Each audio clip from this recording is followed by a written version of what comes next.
আল্লাহ পাক রব্বুল আলামিন এই বাইতুল্লাহকে সমস্ত মানুষের জন্য বরকত, হেদায়েত এবং নিরাপত্তা স্বরূপ আল্লাহ পাক রব্বুল আলামিন তৈরি করেছেন। আল্লাহ তাআলা কালামে পাকের মধ্যে বলেন, সূরা আলে ইমরানের 96 এবং 97 নম্বর আয়াতের মধ্যে বলেন, বিসমিল্লাহির রহমানির রহিম, ইন্না আউওয়ালা বাইতিন উযিআ লিন-নাস লাল্লাযী বিবাক্কাতা মুবারাকান ওয়া হুদাল লিল-আলামিন ফীহি আয়াতুন বায়্যিনাতুন মাকামু ইব্রাহিম ومن دخله كان آمنا ولله على الناس حج البيت من استطاع إليه سبيلا ومن كفر فإن الله غني عن العالمين আল্লাহ পাক রব্বুল আলামিন বলেন, নিশ্চয় মানব জাতির জন্য পৃথিবীর মধ্যে সর্বপ্রথম ইবাদতের জন্য যে ঘরটা প্রতিষ্ঠিত হয়েছিল ওই ঘরটা মক্কাতুল মুকাররমার মধ্যে অবস্থিত। যে ঘরটা মক্কাতুল মুকাররমার মধ্যে রয়েছে এই ঘরটাকে আল্লাহ পাক রব্বুল আলামিন পৃথিবীর জমিনের মধ্যে, পৃথিবীর মধ্যে সর্বপ্রথম ইবাদতের ঘর হিসেবে আল্লাহ তৈরি করেছেন। জোরে বলেন সুবহানাল্লাহ। কেন তৈরি করেছেন? মুবারাকান ওয়া হুদাল লিল আলামিন, বরকত স্বরূপ এবং গোটা জগতের মানুষের হেদায়েতের জন্য আল্লাহ পাক রব্বুল আলামিন এই ঘরটি তৈরি করেছেন। ফীহি আয়াতুম মাকাম ইব্রাহিম, ওই জায়গার মধ্যে একটা নিদর্শন আছে, সেটা হলো মাকামে ইব্রাহিম। জোরে বলেন সুবহানাল্লাহ। যারা বাইতুল্লাহ জিয়ারত করেছেন, বাইতুল্লাহর দরওয়াজা মুনতাজমের একেবারে বরাবর দেখবেন ছোট্ট একটা ঘর স্বর্ণের কালারে মণ্ডিত, এবং এই জায়গার মধ্যে দুইটা পদচিহ্ন রয়েছে, এটাকে বলা হয় মাকাম ইব্রাহিম। জোরে বলেন সুবহানাল্লাহ। এই মাকাম ইব্রাহিম এটা জান্নাতি পাথর। ইব্রাহিম আলাইহিস সালাতু ওয়াস সালাম যখন নাকি বাইতুল্লাহটা নির্মাণ করেন তখন একটু উঁচা হওয়া লাগবে, ওই জায়গার মধ্যে মই পাবেন কোথায়?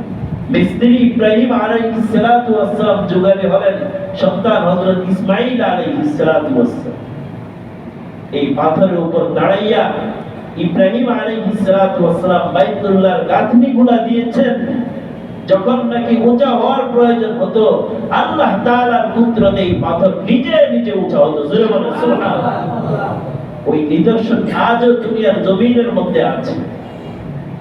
এই জন্য আল্লাহ বলেন, ফীহি মাকাম ফীহি আয়াতুম বায়্যিনাত মাকাম ইব্রাহিম, ওই জায়গার মধ্যে সুস্পষ্ট নিদর্শন হলো মাকাম ইব্রাহিম। মাকামে ইব্রাহিম নামক পাথর, এটা সুস্পষ্ট নিদর্শন।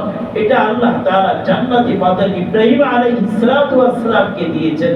ওই পাথরটা আজও দুনিয়ার জমিনের মধ্যে অবস্থিত, এবং ওই পাথরের উপর দাঁড়িয়ে যে ইব্রাহিম আলাইহিস সালাতু ওয়াস সালাম কাজ করেছেন, দুইটা পায়ের যে চিহ্ন, এই চিহ্নটা আজও পর্যন্ত রয়েছে। জোরে বলেন সুবহানাল্লাহ। ومن دخله كان آمنا, যে ব্যক্তি এই হারামের মধ্যে প্রবেশ করবে ওই ব্যক্তি নিরাপদ, ওই ব্যক্তি নিরাপদ থাকবে। জোরে বলেন সুবহানাল্লাহ। ওয়ালিল্লাহি আলান নাসি হিজ্জুল বাইতা মান ইসতাতাআ ইলাইহি সাবিলা, আল্লাহ পাক রব্বুল আলামিন বলতেছেন, তোমাদের মধ্য থেকে যাদেরকে আল্লাহ তৌফিক দিয়েছেন, সামর্থ্য দিয়েছেন, হজ করার মতো আল্লাহ পাক রব্বুল আলামিন সম্পদ দিয়েছেন, তারা যেন আল্লাহর সন্তুষ্টির উদ্দেশ্যে আল্লাহ পাক রব্বুল আলামিনের সন্তুষ্টির জন্য বাইতুল্লাহর দিকে রওনা দিয়ে দেয়। তাদের উপর আল্লাহ তাআলা হজ ফরজ করে দিয়েছেন। সুবহানাল্লাহ। ওয়া মান কাফার ফাইন্নাল্লাহা গনিয়্যুন আনিল আলামিন, আর যে ব্যক্তি হজ ফরজ হওয়া সত্ত্বেও এটাকে অস্বীকার করবে আল্লাহ পাক রব্বুল আলামিন বলেন, জানিয়া রাখো আল্লাহ পাক রব্বুল আলামিন গোটা জগতের থেকে অমুখাপেক্ষী। জোরে বলেন সুবহানাল্লাহ। অতএব যাদের উপর হজ ফরজ হওয়া সত্ত্বেও হজ করবে না, আল্লাহ তাআলা এটা ধমকি স্বরূপ বলেছেন, তাদের থেকে আল্লাহ তাআলা অমুখাপেক্ষী।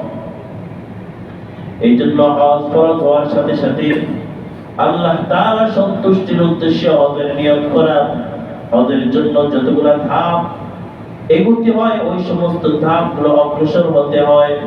হতে হতে এক সময় আল্লাহ পাকের সন্তুষ্টির উদ্দেশ্যে হজ করার জন্য বাইতুল্লাহর দিকে রওনা দিয়ে দেওয়া। আল্লাহ তাআলা আমাদের সকলকে এই ফজিলতপূর্ণ ঘরে জিয়ারত করার জন্য এবং হজ করার জন্য তৌফিক দান করুন। সবাই বলুন আমিন।